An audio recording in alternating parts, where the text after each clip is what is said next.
Hello बच्चों, तो आज हम स्टार्ट करते हैं क्लास 11 का बायोलॉजी।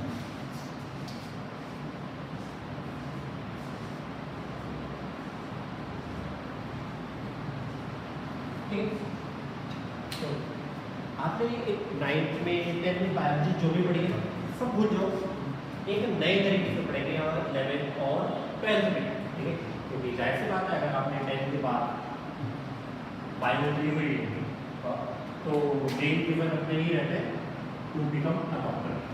ठीक है, तो अगर आप 9th और 10th के कॉन्सेप्ट के साथ चलोगे डॉक्टर बनने, देयर इट इज इम्पॉसिबल। ठीक है, इसका आप कभी भी सिलेक्शन नहीं ले सकते। तो 9th 10th का सारे कॉन्सेप्ट भूल जाओ, जो भी आपने पढ़ा 11th और 12th में यहाँ पे एक नए तरीके से पढ़ेंगे सब कुछ।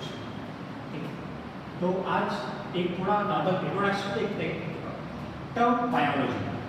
ठीक है, तो बायोलॉजी जो है जनरली दो वर्ड से मिलकर बना हुआ है, एक बायोस,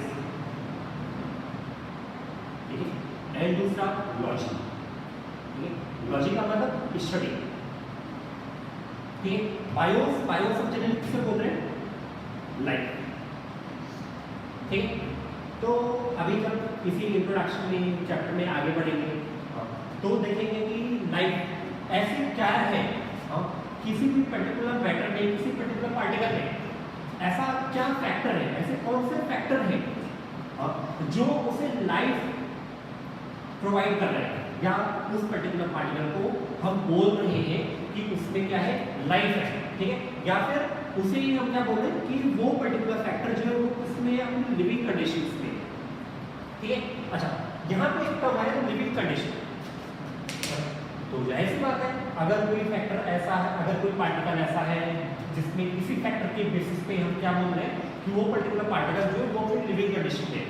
ठीक है, तो कोई फैक्टर ऐसा भी तो हो सकता है जिसमें वो, कोई पार्टिकल ऐसा भी तो हो सकता है जिसमें वो पर्टिकुलर फैक्टर रिप्रेजेंट ना हो। ठीक है, तो अगर वही फैक्टर जो किसी पार्टिकल को लिविंग कंडीशन प्रोवाइड कर रहा है, अगर वो फैक्टर एब्सेंट हो जाए तो हम उसे क्या बोलेंगे? Non living. ठीक है, तो अपने इस इंट्रोडक्शन में, इस चैप्टर में हम जनरली देखेंगे कि लिविंग और नॉन लिविंग, ठीक है, के बीच में डिफरेंस क्या है, ऐसे कौन से फैक्टर हैं जिनके बेसिस पे हम किसी भी पर्टिकुलर पार्टिकल को लिविंग या नॉन लिविंग में डिफरेंशिएट कर सकते हैं। ठीक है, अच्छा अगर हम अभी यहाँ सिंपल बायोलॉजी की बात करें तो बायोलॉजी टर्म जो है इसको इंट्रोड्यूस किया था लैमार्क ने। ठीक है, एंड ट्रेवलर।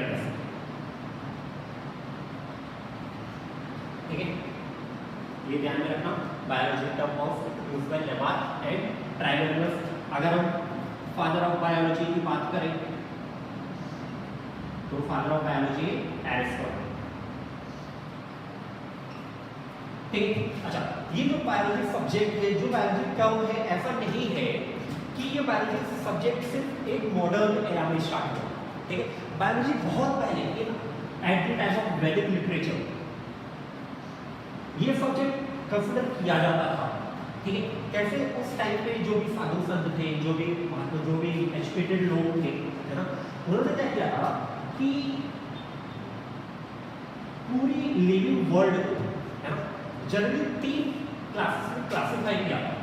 पहले कौन से? एक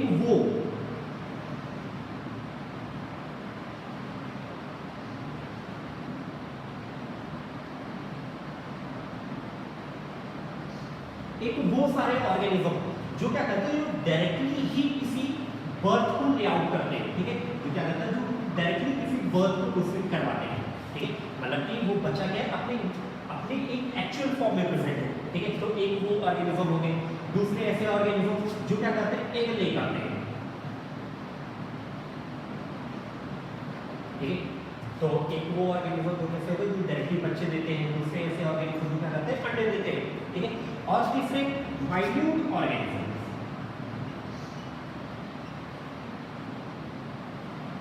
ठीक है, मतलब कि जिन्हें हम नेकेड आई से कभी भी ऑब्जर्व नहीं कर सकते।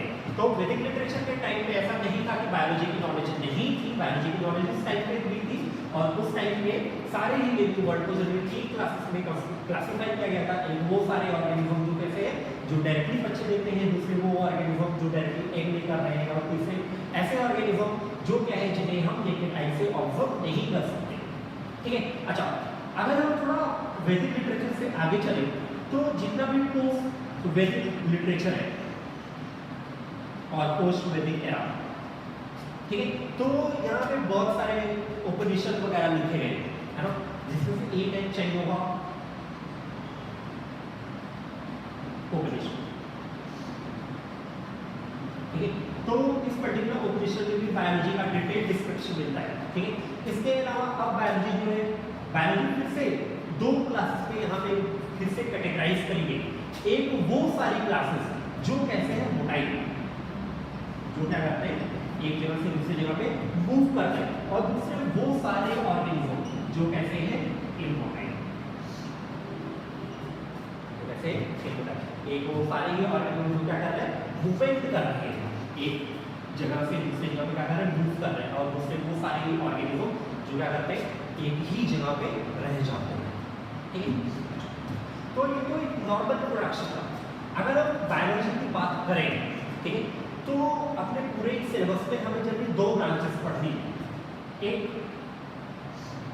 बॉटनी और दूसरी ज़ूलॉजी, ठीक है।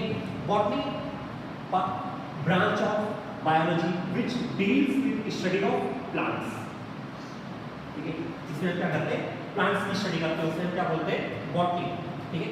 और वो बायोलॉजी की ब्रांच जिसमें क्या करते हैं एनिमल्स की स्टडी करते हैं, उसे हम क्या बोलते हैं ज़ूलॉजी, ठीक है। और हमें सभी को पता है कि ह्यूमंस जो है we are also included as animals, ठीक है। डिफरेंस सिर्फ ये है कि ह्यूमंस जो है वो क्या है दे आर मोस्ट सोशलाइज्ड,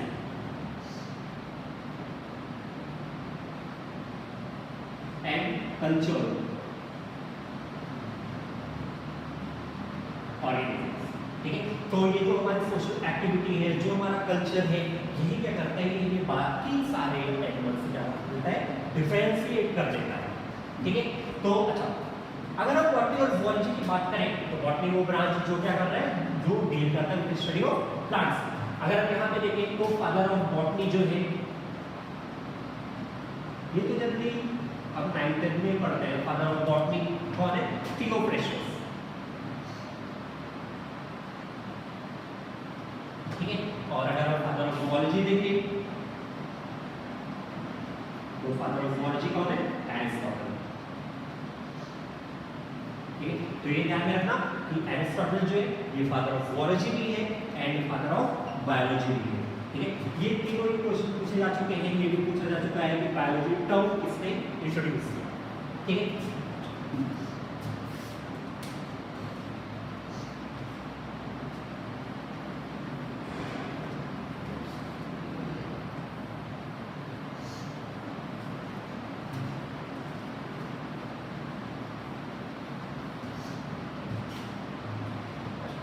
अभी मैंने बोला था कि बायोलॉजी में मेनली हमें स्टडी किसकी करनी है, दो ब्रांचेस, एक बॉटनी और एक ज़ूलॉजी, मतलब कि study of plants and study of animals. लेकिन ऐसा नहीं है कि पूरी ही बायोलॉजी में सिर्फ यही दो ब्रांच है, ठीक है।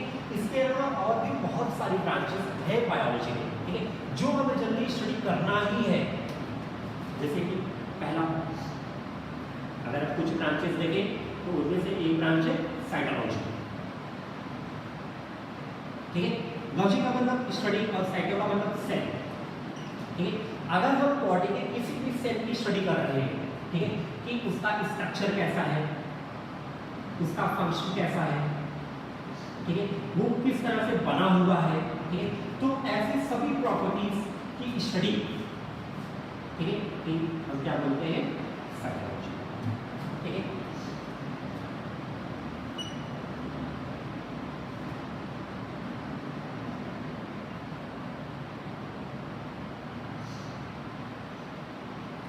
अगली ब्रांच है मॉलिक्यूलर बायोलॉजी, ठीक है।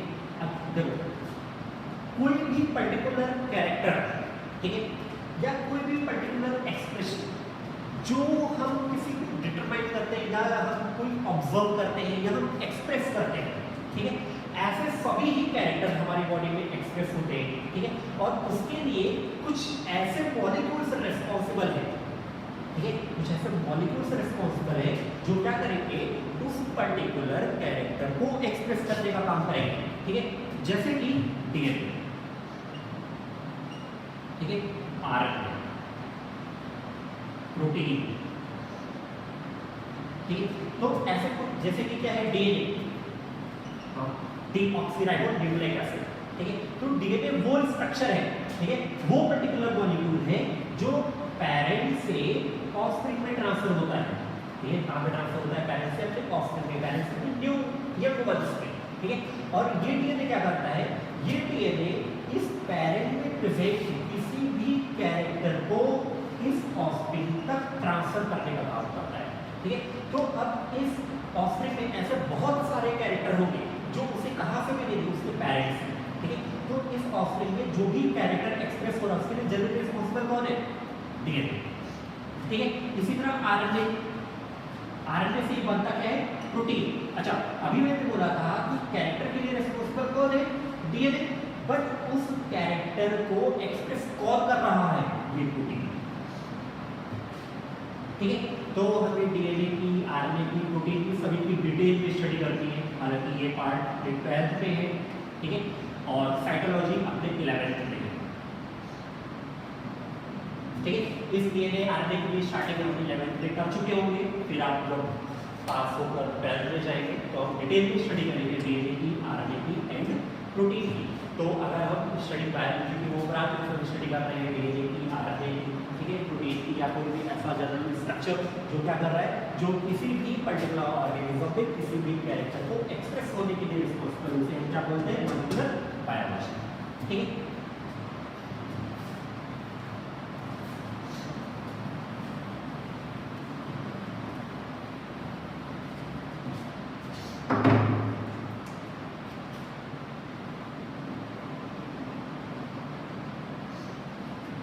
जेनेटिक्स। तो अभी बोला था कि पेरेंट से ऑफस्प्रिंग में क्या होता है, कैरेक्टर ट्रांसफर होते हैं। ठीक है, एक कैरेक्टर को कैरी कौन करता है, डीएनए, कैरेक्टर को एक्सप्रेस कौन करवाता है, प्रोटीन। ठीक है, अब देखो, अगर हम इस डीएनए की बात करें तो डीएनए जो है ये क्या है, एक लार्ज मॉलिक्यूल है। ठीक है, और इस डीएनए पे बहुत सारे कुछ ऐसे फैक्टर्स प्रेजेंट होते हैं जो क्या करते हैं, जो एक्चुअल में उस कैरेक्टर को कैरी करने का काम करते हैं। ठीक है, जो क्या करते हैं, उस पर्टिकुलर कैरेक्टर को कैरी करने का काम करें। तो वो सारे ही फैक्टर, ठीक है, जो क्या करते हैं, जो किसी भी कैरेक्टर को कैरी करने का काम करते हैं, उसे क्या बोलते हैं, जीन। ठीक है, तो जीन की स्टडी कि किस तरह से पेरेंट से ऑफस्प्रिंग में ट्रांसफर हो रहा है।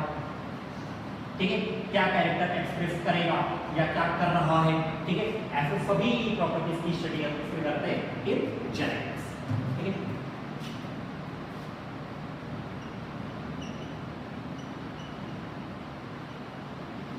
अगला है बायोटेक्नोलॉजी।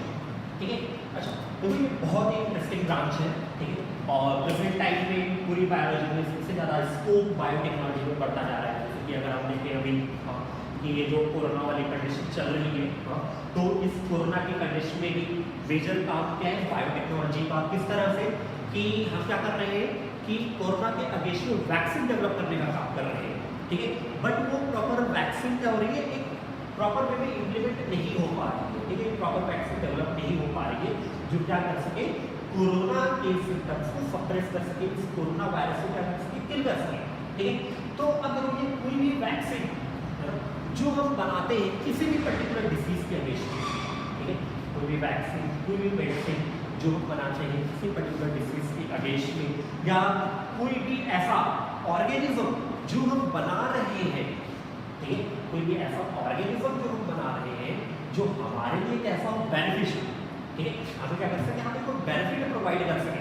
ठीक है, तो ऐसे सारे ही मटीरियल, सारे ही पार्टिकल, ऐसे सारे ही ऑर्गेनिज्म की फॉर्मेशन जो हो रही है, जो हम बना रहे हैं, वो किसके थ्रू बना रहे हैं, थ्रू बायोटेक्नोलॉजी।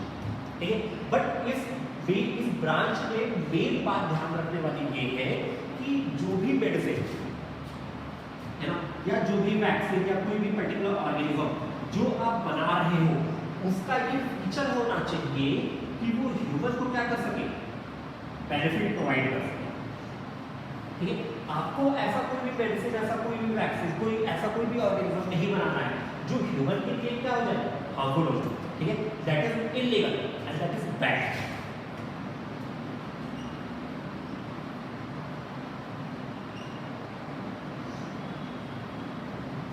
ठीक है, तो बायोटेक्नोलॉजी जो ये स्पेसिफिक ब्रांच है और कोरोना की वजह से जनरली आप बोल सकते हैं कि इसका स्कोप जो है वो क्या हो गया है, बढ़ गया है।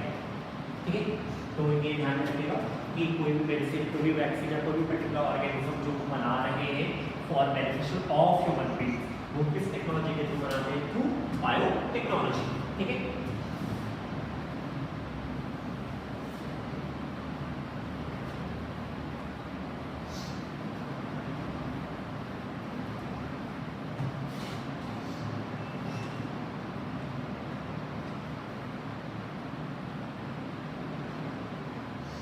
अगला इकोलॉजी। ठीक है, अच्छा, जो अगर हम अपने सराउंडिंग को लें, अपने क्या किसी भी अगर हम सराउंडिंग को लें, हाँ, तो हमारे सराउंडिंग में जनरली दो चीजें प्रेजेंट हैं, एक लिविंग और दूसरा नॉन लिविंग। ठीक है, और ये दोनों ही चीजों का आपस में इंटरेक्शन है ना, जाहिर सी बात है। हम क्या कर रहे हैं, इस डेस्क और बेंच पे डिपेंडेंट है ना। अगर ये डेस्क और बेंच नहीं रहेगी तो आपको कट्टे में नीचे बैठ के पढ़ना पड़ेगा, है ना। तो हम क्या कर रहे हैं, ये लिविंग या नॉन लिविंग, इन दोनों ही पर्टिकुलर मटेरियल का एक दूसरे से क्या है, इंटरेक्शन, और इसी इंटरेक्शन की स्टडी को हम क्या बोल रहे हैं, इकोलॉजी। ठीक है, और कोई भी वो पर्टिकुलर कंडीशन जहाँ पे लिविंग और नॉन लिविंग एक दूसरे से क्या हो रहे हैं, इंटरेक्ट हो रहे हैं। ठीक है, एक दूसरे से क्या हो रहे हैं, कम्युनिकेट कर रहे हैं, एक दूसरे से इंटरेक्ट हो रहे हैं, इसीलिए हम क्या बोलते हैं, इन्वायरमेंट।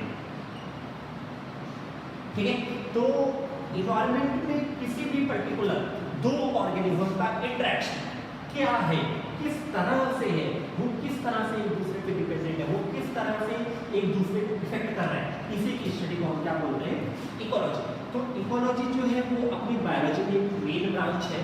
ठीक है, और इकोलॉजी यहाँ से जनरली अगर हम प्रेजेंट टाइम की बात करें तो अबाउट 9 to 11 क्वेश्चन यहाँ से हो जाते हैं, ये भी अपने मेजर 12 का पार्ट है। ठीक है, तो 9 से 11 क्वेश्चन मतलब आप समझ सकते हो कि अराउंड 36 to 44 नंबर का क्वेश्चन।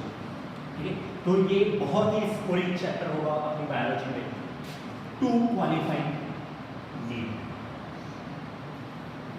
ठीक है, और हर एक बायो के लिए, हर एक मेडिकल के लिए, हर एक मेडिकल्स के लिए ये जानना जरूरी है कि बायोलॉजी की इंपॉर्टेंस क्या है। ठीक है, तो हम सभी जानते हैं कि नीट में अराउंड 720 मार्क्स का पेपर होता है। ठीक है, और इस 720 में 50% मार्क्स किसके हैं, बायोलॉजी में। तो आप बहुत ही आसानी से बायोलॉजी में बायोलॉजी प्रॉपरली स्टडी करके मेरिट लिस्ट तक पहुंच सकते हो। ठीक है, तो being a medical we can not leave biology. ठीक है, और अगर कोई ये सोच रहा है कि वो किसी भी पर्टिकुलर चैप्टर को छोड़कर, है ना, ये पढ़ सकता है, तो इट इज इम्पॉसिबल। हम बायोलॉजी में कुछ भी नहीं छोड़ सकते। ठीक है, तो ये तो वो सारी बातें थी जनरली जो क्या है एक पॉजिटिव वे में, है ना। तो इसी तरह अगर हम किसी बायोलॉजी के नेगेटिव वे में बात करें, है ना, तो बायोलॉजी के कुछ साइड इफेक्ट भी हुए। साइड इफेक्ट का मतलब है बायोलॉजी कुछ ऐसा भी है जो क्या है एक मिसकंसेप्शन है। जैसे कि अगर हम देखें, है ना, तो कुछ ऐसे एग्जांपल है, जैसे कि क्या है कि कोई ब्लैक कैट है, ठीक है, उसने क्या किया, कोई बंदा जा रहा था रोड पे, है ना, और वो जा रहा था और बिल्ली क्या है उसने रास्ता काट दिया। तो ये भी क्या है, एक मिसकॉन्सेप्शन, एक अंधविश्वास ही है। जबकि ऐसा कुछ नहीं होता है। ऐसा होता है कि जा रही होगी कहीं खाने चूहे को पकड़ने, आप रास्ते में क्यों आए। दूसरा, जैसे कि कोई स्नेक है, तो ऐसा बोला जाता है कि स्नेक जो है वो अगर किसी प्रेग्नेंट लेडी को देख लेता है देन इट बिकम्स ब्लाइंड। ठीक है, हालांकि इन दोनों एग्जांपल के कोई भी साइंटिफिक प्रूफ नहीं है, हाँ बट साइकोलॉजिकली हम बोल सकते हैं। साइकोलॉजिकली बायो में एक ब्रांच है साइकोलॉजी, ठीक है, जिसमें क्या करते हैं हम उस सामने वाले के एक्सप्रेशन उसके माइंड को रीड करने का काम करते हैं, उसको ये बता सकते हैं कि हाँ वो किस तरह से फील कर रहा है on the basis of his और हर इमोशंस। ठीक है, हाँ वो किस तरह से कोई एक्टिविटी परफॉर्म कर रहा है। ठीक है, तो ऐसे बहुत सारे मिसकंसेप्शन है। अच्छा, अगर हम साइड इफेक्ट की बात करें तो बायोलॉजी में कुछ ऐसा भी है ना जो क्या करता है ह्यूमन बींग्स को हार्म करने का काम करता है। ठीक है, जैसे कि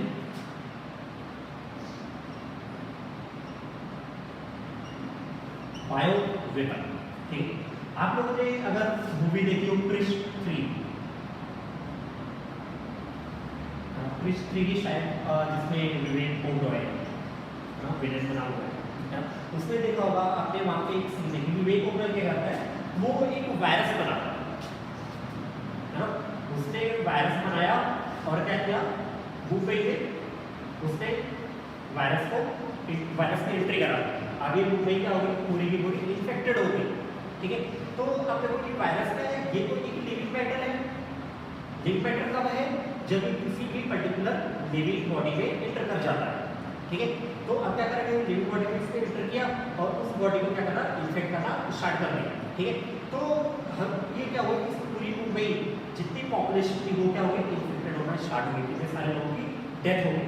ठीक है, तो अगर हम कोई भी ऐसा लिविंग ऑर्गेनिज्म, ठीक है, कोई भी ऐसा ऑर्गेनिज्म अगर हम यूज कर रहे हैं जो क्या कर रहा है किसी ह्यूमन बीइंग से क्या हो रहा है हार्मफुल हो जा रहा है। ठीक है, तो उसे हम क्या बोलते हैं बायोवेपन। ठीक है, तो बायोवेपन जो है प्रेजेंट टाइम में it is the most destructive weapon. ठीक है, हाँ आप सिंपली किसी भी एक पर्टिकुलर वायरस का या एक पर्टिकुलर बैक्टीरिया, जैसे कि आप कोई भी बैक्टीरिया उठा लो, कोई भी वायरस उठा लो, जैसे कि आपने एड्स का वायरस उठा लिया या आई वायरस उठा लिया। ठीक है, आपने आई वायरस उठाया, उसको मॉडिफाई किया, ठीक है, और क्या किया आपने दुश्मन के घर में छोड़ दिया और आपके दुश्मन के घर में जितने भी मेंबर थे वो सारे के सारे क्या हो गए इन्फेक्टेड। ठीक है, एक टाइम पर वो सारे क्या होंगे मारे जाएंगे, आप उनके घर पे आसानी से कब्जा कर सकते हैं। ठीक है, तो आपने क्या किया। अच्छा, दूसरी बात इस पर्टिकुलर वायरस का कोई खास एविडेंस भी नहीं होता है ना, क्योंकि अगर बाई चांस उसको लिविंग बॉडी नहीं मिली तो वो एक लंबे टाइम तक एक नॉन लिविंग कंडीशन में रह सकता है। ठीक है, तो आपके अगेंस्ट में कोई एविडेंस भी नहीं मिलेगा। हाँ, तो इसलिए बायोवेपन जो है ये एक टाइप का है एक मोस्ट डिस्ट्रक्टिव वेपन है। ठीक है, दूसरा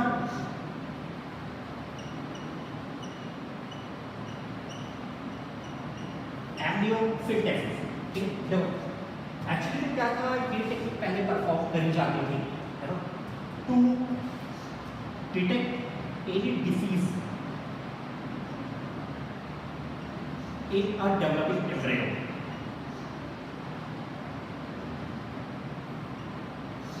In a developing embryo। ठीक है, अच्छा तो बट क्या हुआ कि हम इसी टेक्निक के थ्रू उस एम्ब्रियो का सेक्स भी डिटरमाइन कर सकते हैं कि वो मेल है या फीमेल है। ठीक है, तो अब क्या हुआ कि हम सभी जानते हैं कि अपने इंडियन कल्चर में एक ट्रेडिशन में है ना क्या था कि पहले फीमेल गर्ल्स को क्या कर दिया जाता है मार दिया जाता है ना।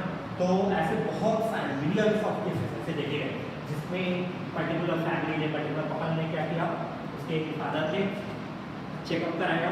ठीक है, उसे जैसे पता चला कि वो क्या है कि जो बच्चा होने वाला है वो कैसा है बेटी है। ठीक है, तो उसको क्या कर दिया उसने मार दिया। ठीक है, इस पर्टिकुलर कंडीशन को क्या बोलते हैं फीमेल फिटिसाइड।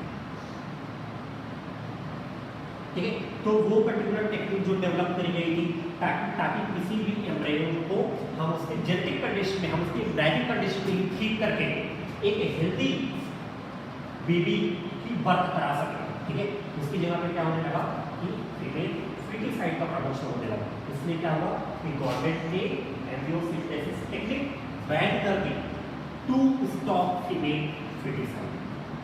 ठीक है, आगे तो ये जो एक नॉर्मल इंट्रोडक्शन था बायोलॉजी का। ठीक है,